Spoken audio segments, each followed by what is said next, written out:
The subject that was put out for tonight's talk is the subject of who protects the worker.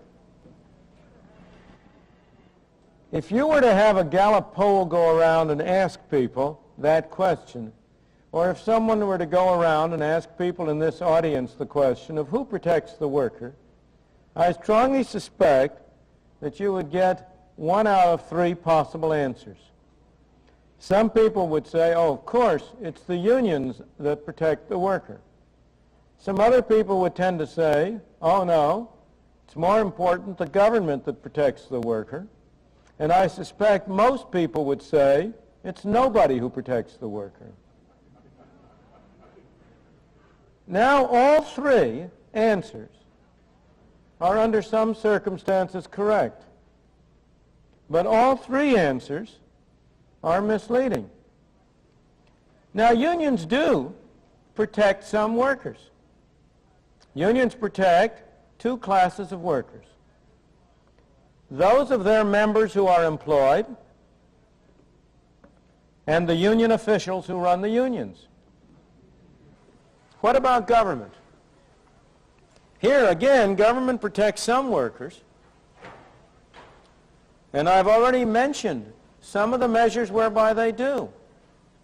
All of these measures which strengthen unions, such as the Walsh-Healy-Davis-Bacon Act, such as licensing, such as minimum wage laws, are all governmental measures which do protect some workers by strengthening the unions. Again, the high-paid workers, not the low-paid ones.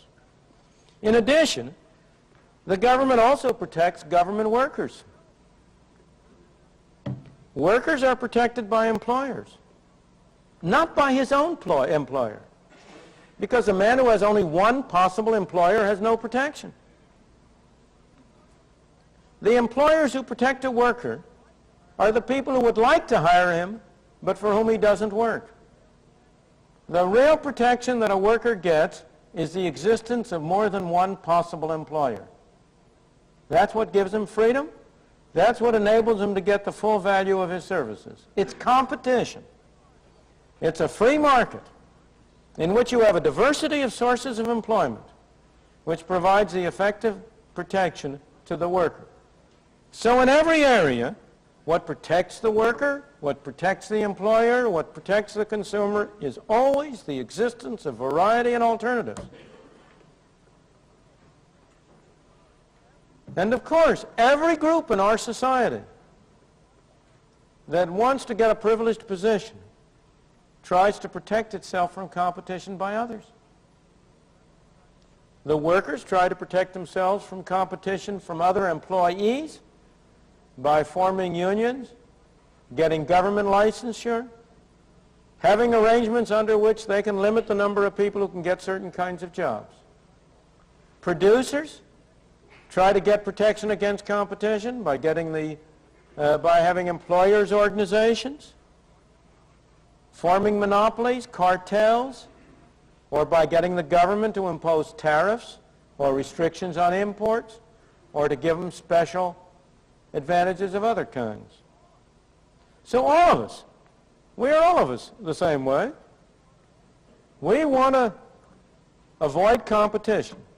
And yet it is the competition that effectively protects us in our various forms. It protects the worker by providing alternative opportunities for employment. It protects the employer by providing alternative employees. It protects the consumer by providing alternative products.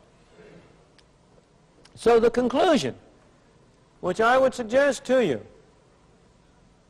is that the real way to make sure that the worker continues to be protected, that the gains in our standards of life that we have had as workers over the past 150, 200 years continue, the real way is to make sure that we preserve the existence of competition and of free markets.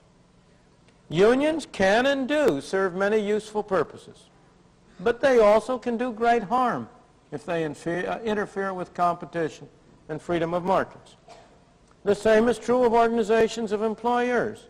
Employers' associations can and do serve many useful purposes, provided there is free entry. In all cases, we must try to preserve freedom for alternatives.